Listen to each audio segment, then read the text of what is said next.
उधर यूपी के झांसी में पूजा नाम की एक महिला पर उसकी सास की हत्या का आरोप लगा।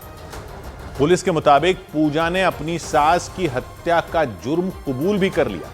हैरान करने वाली यह घटना झांसी के टहरौली थाना क्षेत्र के कुम्हरिया नाम के गांव में हुई। 24 जून को वहां 55 साल की महिला सुशीला देवी की हत्या का मामला सामने आया था और इस मामले की जांच करते हुए यूपी पुलिस सुशीला देवी की छोटी बहू पूजा जाटव तक पहुंच गई।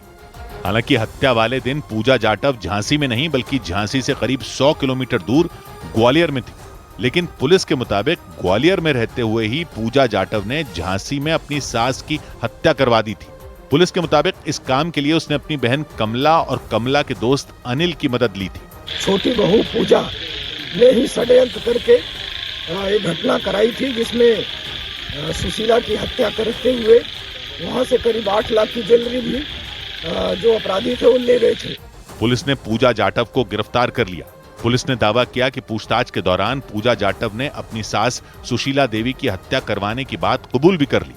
पूजा के पति की सड़क हादसे में मौत हो गई थी।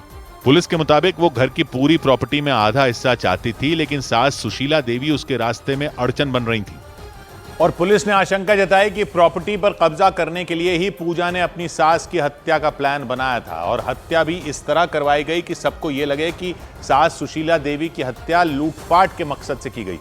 लेकिन पुलिस ने हत्या के कुछ ही दिन बाद पूजा जाटव को गिरफ्तार कर लिया और दावा किया कि उसकी सास सुशीला देवी उसे कुछ खास कारणों से पसंद नहीं करती थी। जानकारी के मुताबिक पूजा की शादी 2019 में कल्याण नाम के व्यक्ति से हुई थी। कल्याण और पूजा की एक बेटी भी है, लेकिन कल्याण की मौत के बाद पूजा की नजदीकियां अपने जेठ संतोष से बढ़ने की बात सामने आई। खबरों के मुताबिक पूजा की वजह से ही संतोष और उनकी पत्नी रागिनी के बीच विवाद हुआ और इसी वजह से रागिनी संतोष से अलग रहने लगी। लेकिन पुलिस के मुताबिक पूजा की सास सुशीला देवी को संतोष और पूजा का रिश्ता मंजूर नहीं था, इसीलिए वो पूजा जाटव को प्रॉपर्टी में हिस्सा देने के पक्ष में नहीं थी। पुलिस के दावे के मुताबिक प्रॉपर्टी पर पूरा कब्जा जमाने के लिए ही पूजा जाटव ने सास सुशीला देवी को रास्ते से हटाने का प्लान बनाया था और पुलिस के मुताबिक हत्या से 1 महीने पहले ही पूजा अपने मायके ग्वालियर चली गई थी ताकि किसी को उन पर शक न हो। इसके अलावा उसने हत्या वाले दिन अपने जेठ और ससुर को भी ग्वालियर ही बुला लिया था। पुलिस के मुताबिक पूजा ने ऐसा इसलिए किया ताकि घर में सास अकेली हो जाए और उनकी हत्या करना आसान हो जाए। लेकिन सास सुशीला देवी की हत्या के बाद घर से लूटे गए 8 लाख के गहनों की तलाश करती हुई पुलिस पूजा की बहन के दोस्त अनिल तक पहुंच गई। वही अनिल जिस पर सास सुशीला देवी की हत्या का आरोप लगा।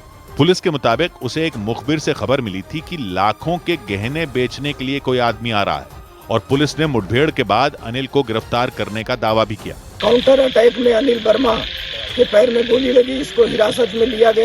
पुलिस ने पूजा की सास सुशीला देवी के 8 लाख के गहने बरामद करने के बाद पूजा समेत सभी आरोपियों को गिरफ्तार कर लिया। पूजा की ये दूसरी शादी थी और उन पर इससे पहले आर्म्स एक्ट में भी केस दर्ज हो चुका है, जिसके लिए पूजा को एक बार जेल तक जाना पड़ा था।